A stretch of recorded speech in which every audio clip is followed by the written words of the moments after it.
Nakita kong may hinihilang drum sa loob ng kusina, yung private room na sinasabi. Pero hindi ko alam kung ano yon. Habang dahan-dahan kung sinisilip ang kusina, bigla kong nasagi ang paso ng bulaklak. Naglikha ito ng ingay. Dahilan, kaya nakita ako. "Uy, sino ka?" sabi ng nakakita. "Natoy, ikaw ba yan?" tanong ng nakakita. Pero hindi ko siya pinansin. Tumakbo ako ng mabilis. Buti na lang at hindi ako sinundan ng nakakita. Kaya nung gabi na yon, hindi ako makatulog. Iniisip ko pa rin ang laman ng drum na iyon. Ano kaya yon? Tanong ko sa sarili ko. Parang may kakaiba talaga sa kantin na iyon.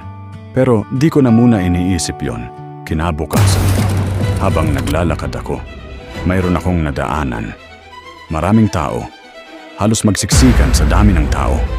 At laking gulat ko dahil nakita mismo ng dalawang mata ko ang maraming ulo ng tao. Ulo lang, walang katawan. Pati ang mga kamay ay nandun din. Nakalagay ito sa bag na maliit sa basurahan. Kaya tinanong ko ang isang pulis. "Sir, ano po bang nangyari dyan?" Tanong ko sa pulis. "Bago ka lang dito, no?" Sagot ng pulis. "Opo, sir. Nakaraang linggo lang." Sagot ko naman. "Alam mo, Toy, madalas mangyari ito. Halos madalas. Hindi nga namin alam kung aswang ba o tao yung gumagawa nito." Sabi ng pulis. "Ha? Talaga ba, sir?" Gulat kong patanong. "Oh, Toy, sobrang tagal na ng kaso na to. Halos namumblema na nga ako kung paano ito maresolba." Sabi ng pulis. "Sige, sir, tuloy na po ako. Paalam ko naman bago ako umalis. Mas lalo akong naguguluhan sa nangyayari at naghihinala na rin ako sa kantin na tinatrabahuhan ko. Ano ba talaga ang sekreto ng kantin na yon?"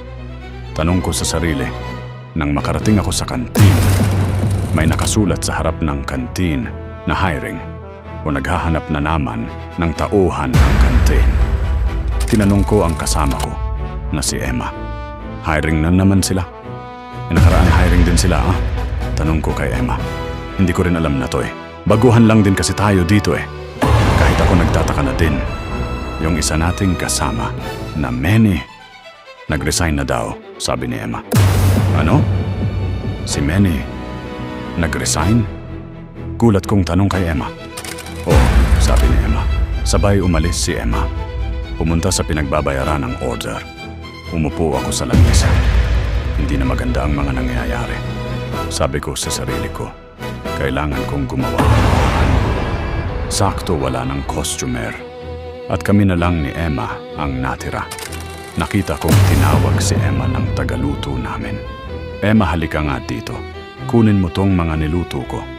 At pagpasok ni Emma, nakalabas naman siya agad. Ay may dalang pagkain. Tinanong ko si Emma, "Anong nakita mo sa loob?"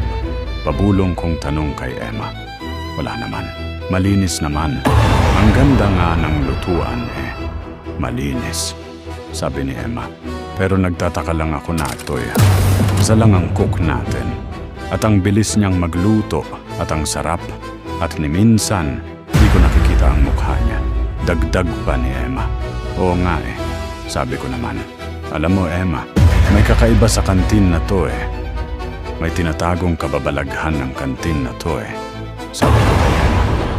"Guni-guni mo lang yan na to eh," sabi ni Emma sabay. Talikod. "Na to'y mauna na akong umuwi ha." Paalam ni Emma.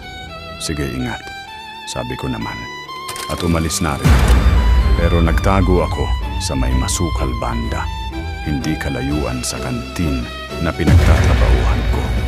Nakita kong lumabas ang cook. Doon wala siyang face mask. At laking gulat ko sa nakita ko.